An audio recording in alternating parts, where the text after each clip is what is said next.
Welcome to Coruzant Technologies, home of the Digital Executive Podcast. Welcome to the Digital Executive.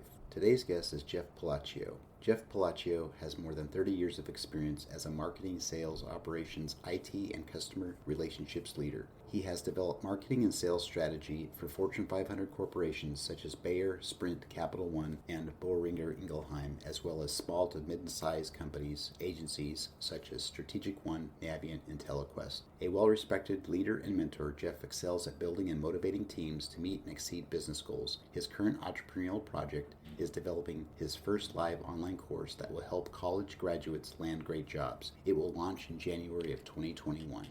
Well, good afternoon, Jeff. Welcome to the show. Thanks, Brian. I really appreciate you having me on. Thank you.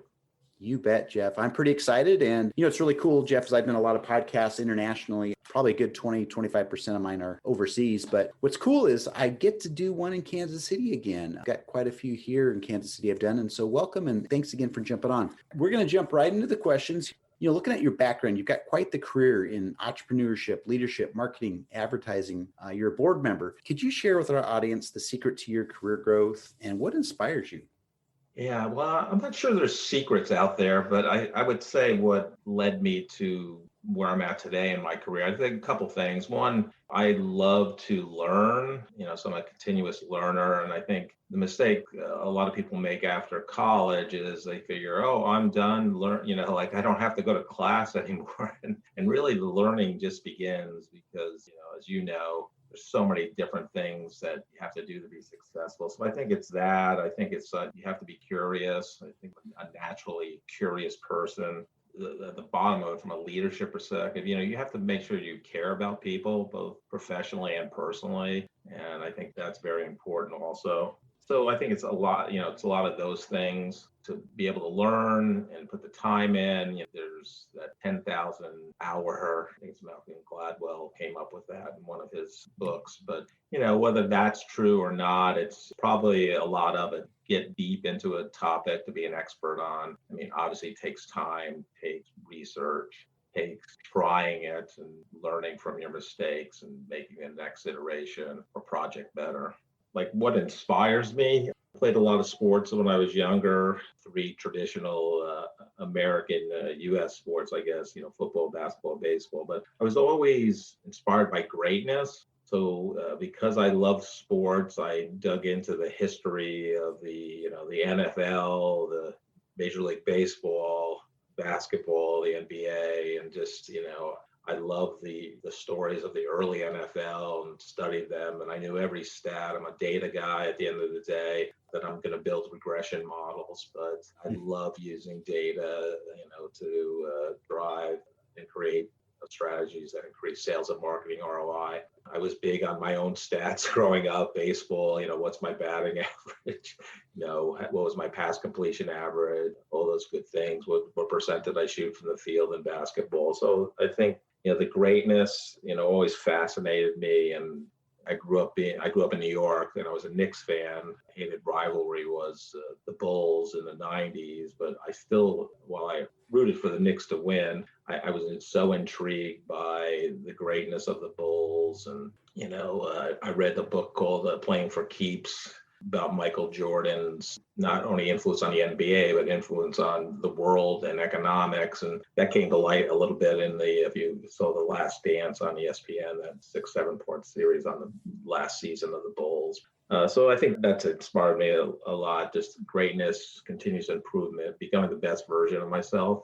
I always loved when I went and read Stephen Covey's book, The 7 Habits of Highly Effective People, because it made you think about each of the roles in your life. And I'll never forget the passage, something about if you're at your 80th birthday, what do you want people there to say about you? So you think about, your role as a father or husband or spouse or uncle, aunt, friend, as well as your own health, right? And I'm a big believer in, Ralph Waldo Emerson's quote, your health is your wealth. So I'm not a gym rat, but I'm very, cognitive of, my workouts and what I eat.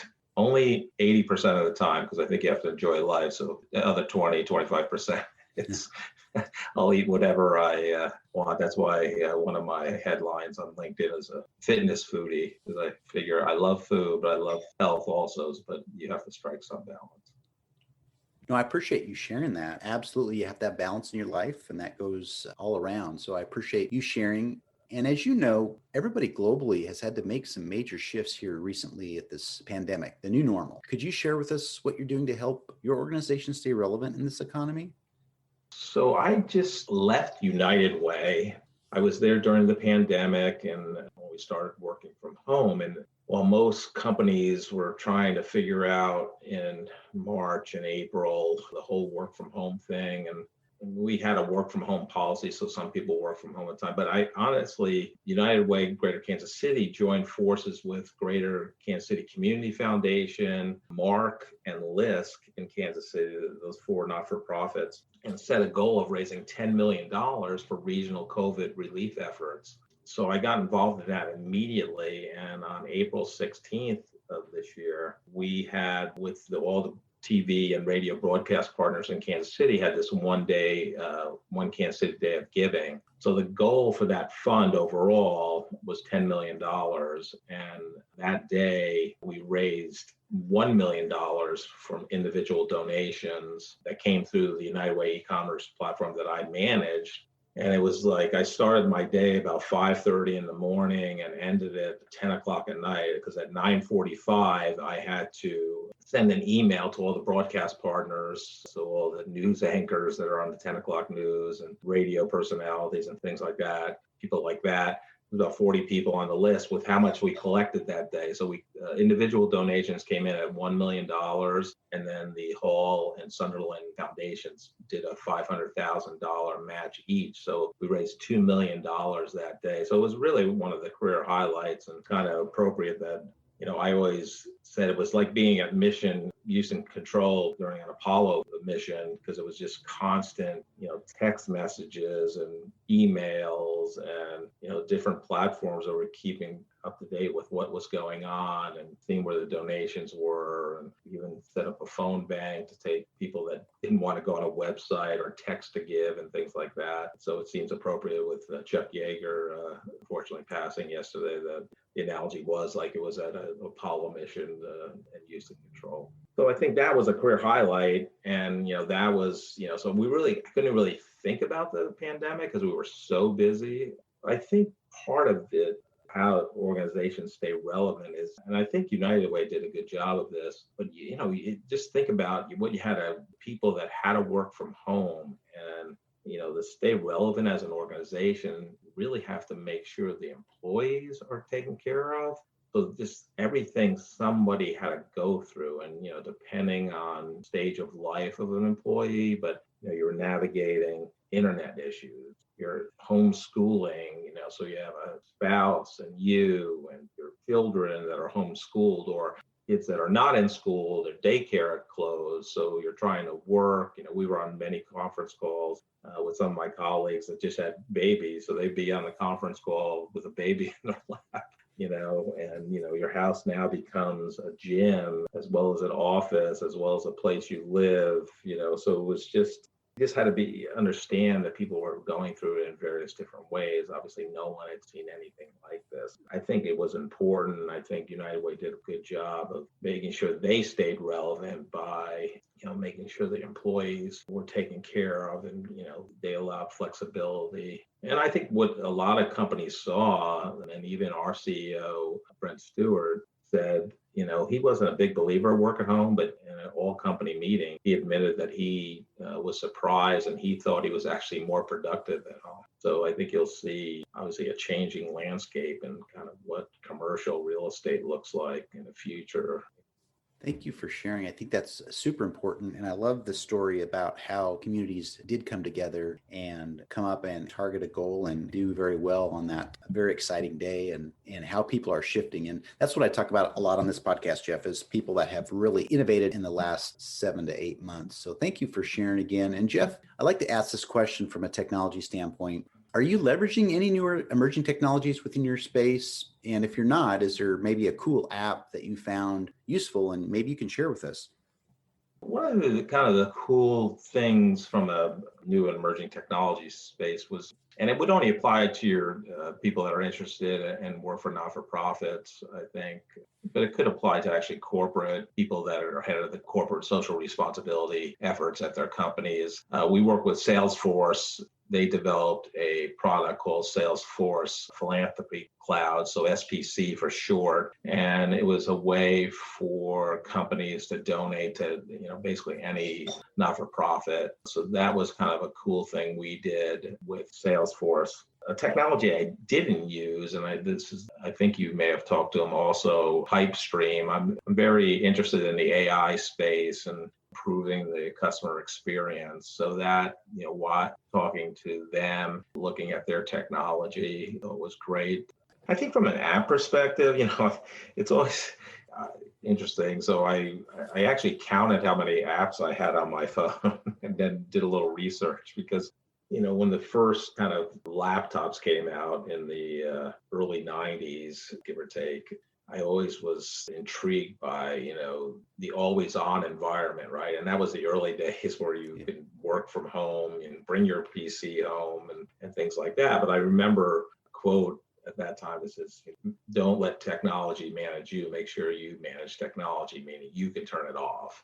So I think I have 70 plus apps, depending what research you look at. They say the average smartphone has 30 to 80 apps. So I'm going to lean towards the higher number, but how many do you actually use? But one of the ones that I really like, and it will get to kind of my mantra of, don't let technology manage you, manage the technology, is called Insight Timer. A friend of mine, Mick Johnson, turned me on to it, but it's basically a meditation app, and there's a free version, or you pay an annual fee. The free version is fine. I used that for a while. I actually paid for it, but it's mindfulness, meditation. There's courses. It's a really phenomenal app, and it gets to my mantra of, I think what we're seeing today is, we are the products of Facebook, Instagram, Snapchat, where the developers of those companies and applications try to get us to stay on it as long as possible so that they can increase advertising revenue. So they do all these studies and, how doing likes, increase your dopamine, there's all that good stuff. So my thing is, I think what we're losing, and there's a lot of research on this, the ability to focus on one task and do deep work that requires a lot of brain power. And while we need that skill even more today, we're getting less and less of it because of all these different apps. But I would say I love the Insight Timer for that reason. This is one that people say, well, it's a no-brainer, but I love Google Maps, not only for the mapping function, but it's the quickest way to find a phone number of a restaurant or something else.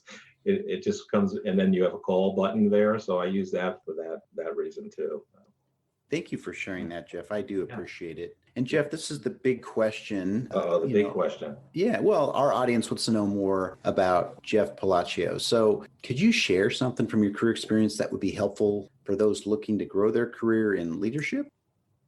I think leadership's an interesting topic. One of my favorite TED Talks, and I actually Googled and watched it again today just because it reminded me that we were going to talk. It's called Everyday Leadership by Drew Dudley, and it's literally 6 minutes and 13 seconds. But he talks about how everybody is a leader and the impact you can have on somebody's life, called a lollipop moment. It's basically, he tells this story, and it's a real funny. I highly recommend you Google it or YouTube it and watch it.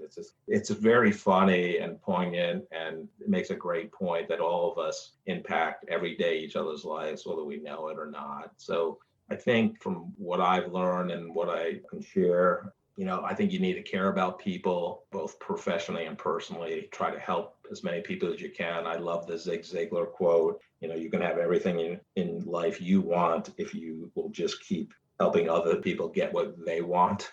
And it goes back to being curious, goes back to continuing to develop and self-improve and things like that. So being a continuous learner. On the entrepreneurship side, I think there's so many ways to learn today. Back 30 years ago, or, it was basically you went to kindergarten through 12th grade, you went to college, you possibly went to grad school, and then, you can go to various conferences, read books, but now there's so many ways to learn with platforms like Teachable and Kajabi and Udemy and Skillshare and LinkedIn Learning. And really, you can deep dive on many different things to get better. I'm a big fan of the Tim Ferriss podcast. And one of his guests one time said, really with all the information out there, everyone should have six-pack abs and be millionaires, right? Because all the information is out there to do whatever you want to do. So, but I think, it's just, to be an entrepreneur, and everybody talks about side hustle or side gig. I think that is important because I'm a believer in having, multiple sources of income. I think, you can't allow companies to dictate your entire source of income. And there's so many ways to have side gigs now that you can learn and implement them. Just be patient, and it's okay to fail. We're an instant gratification society, but we have to try to remember that it takes time to build great things or be great.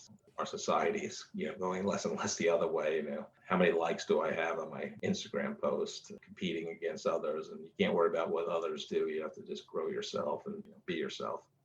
Thanks for sharing, Jeff. I think that's important. Like you said, society is kind of changing and going the opposite way, but I appreciate you sharing your insights. You've obviously learned a lot throughout your career, and I'm glad that I get to turn around and share your story with a large global audience. So thanks again. And Jeff, it was a pleasure having you on today, and I look forward to speaking with you real soon.